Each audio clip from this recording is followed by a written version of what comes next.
Galerinha, sangue nos olhos, porque hoje vamos deduzir a fórmula da aceleração centrípeta. Uma fórmula de uma parada muito louca, que todo mundo, não sei porquê, eu incluso, achava que a aceleração centrípeta era algo completamente diferente da aceleração normal. A gente pensava, não, tem uma aceleração que é tangencial, que muda o módulo. E tem outra, que é completamente diferente, que é responsável por só mudar a direção. É o caralho, são tudo a mesma coisa. E vamos provar como chegar na fórmula dela, beleza? Vamos lá então fazer a aceleração agora. É o seguinte, a dedução que eu vou fazer é a dedução de Huygens. E ela funciona da seguinte maneira.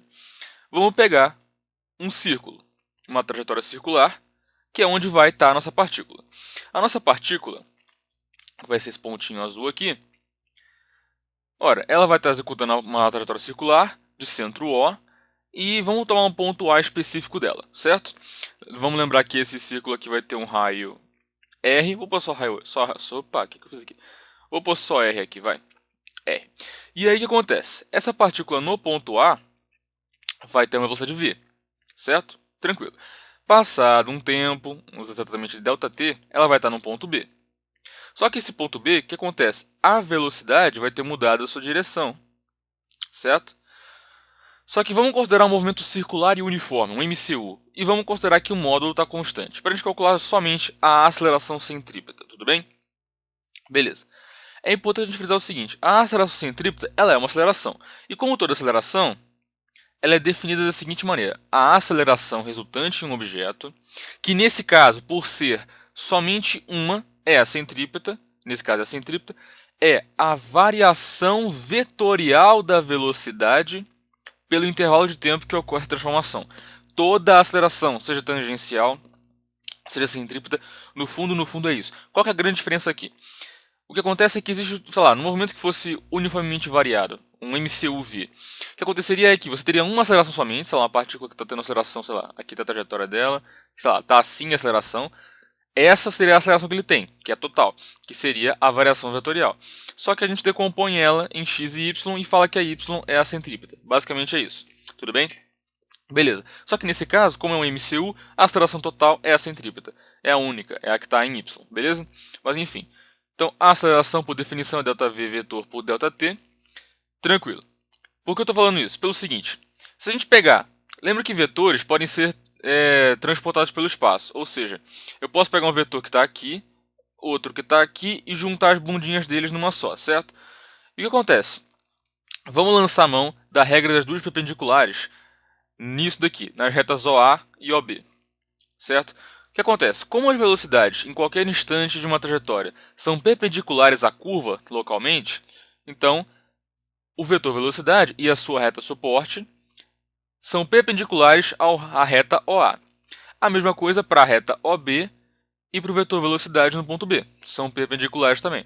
E segundo a regra das duas perpendiculares, que eu vou deixar para vocês deduzirem, porque eu não vou ficar perdendo muito tempo com isso, é uma regra bem famosa no meio Itaime, ela diz o seguinte, se eu tenho duas retas RS que fazem um ângulo θ, as perpendiculares a cada reta respectivamente, onde se cruzarem, formam θ também. Essa é a regra das duas perpendiculares. E como os vetores são paralelos às suas respectivas retas suportes, isso significa o seguinte, quando juntar os vetores velocidade,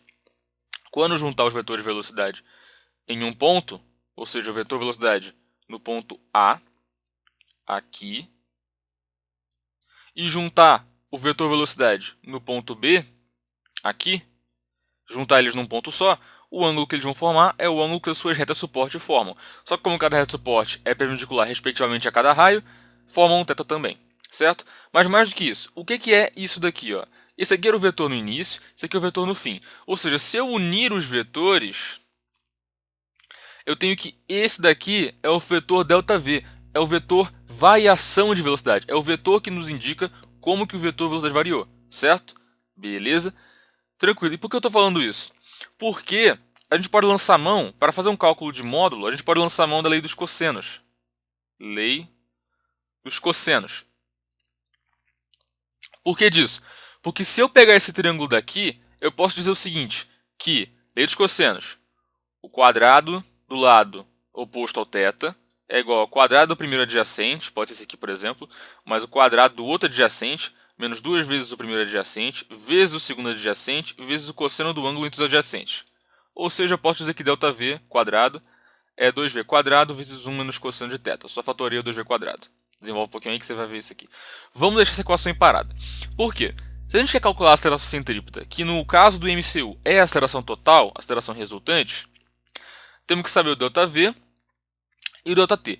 Vamos supor por enquanto que a gente sabe o ΔT. Não sabemos, mas vamos deixar que a gente sabe por enquanto. Temos que calcular o ΔV. Beleza, eu não sei o ΔV, eu sei a velocidade, porque a gente sabe que a fórmula da aceleração centrípeta depende da velocidade. Só que eu não sei o θ. Eu tenho duas incógnitas e uma equação. Tenho que pegar mais uma equação. Como eu faço isso? Uma possibilidade é a gente olhar a geometria. Como é que a gente olha a geometria? Se a gente pegar o triângulo OAB, aqui é o ponto O, aqui é o ponto A, aqui é o ponto B, a gente sabe que aqui também é θ. Isso daqui é raio, isso daqui é raio também. E se eu juntar o ponto A ao ponto B, o que eu vou ter aqui? Eu vou ter o vetor ΔR. Ora, porque isso aqui é o vetor, isso aqui é a posição inicial, essa aqui é a posição final. O vetor ΔR é o vetor que me indica como variou a posição do objeto ao longo do tempo. Perdão, como variou a posição do objeto. Então, nesse caso, eu posso aplicar outra lei dos cossenos. Agora, eu vou só isolar da seguinte maneira. Eu vou só fazer um analogamente aqui. A gente sabe, por essa estrutura de equação aqui, se a gente desenvolver a lei dos cossenos, que ΔR quadrado vai ser 2r quadrado vezes 1 menos cosseno de θ. Beleza? Essa é a equação 2. Beleza, só que eu posso, por exemplo, substituir o cosseno θ aqui. Ou eu posso só substituir 1 menos cosseno θ, também é uma possibilidade. Se eu substituo 1 menos cosseno θ, ou seja, passo isso aqui para cá dividindo e isolo isso daqui e jogo aqui dentro, eu vou chegar aqui. ΔV quadrado é 2v quadrado vezes ΔR quadrado por 2r quadrado. Corto 2 aqui, tiro que ΔV quadrado é v ao quadrado por r quadrado vezes ΔR quadrado. Concorda comigo? Beleza. Só que aí entramos no seguinte. A gente também não sabe o que é ΔR quadrado. Aliás, ΔR, não sabemos o que é ΔR, certo? Mas a gente pode escrever como sendo o seguinte. Que ΔR é v ΔT. Podemos escrever isso? Sim e não. Se a gente pegar para um ΔT muito grande, o que acontece é o seguinte. Lembra que o vetor velocidade ele vai estar mudando a sua direção. Por que isso é importante? Porque, de fato, se o vetor v fosse constante em módulo, direção e sentido, de fato, o módulo da variação da posição seria somente v ΔT.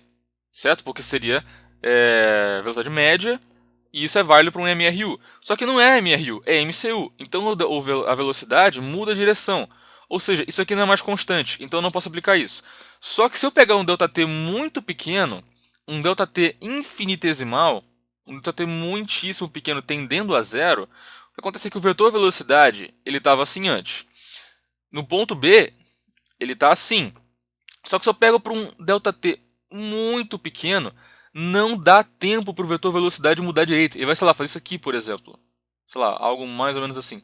Quase não muda. E quanto mais eu encurtar esse ΔT, mais igual o vetor velocidade vai continuar sendo como ele era antes.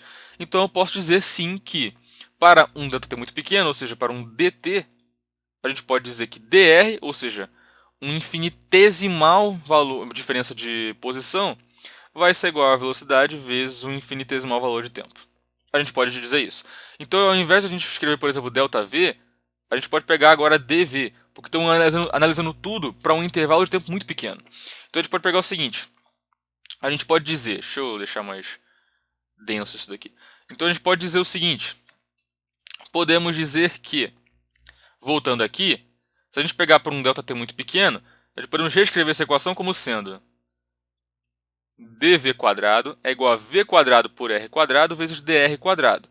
Só que dr é v dt. Então, dv quadrado vai ser v quadrado por r quadrado vezes v quadrado dt quadrado. Se eu passar o dt quadrado dividindo, eu vou ter dv quadrado por dt quadrado sendo igual a v a quarta por r quadrado. Só que dv ao quadrado por dt quadrado é dv por dt tudo ao quadrado.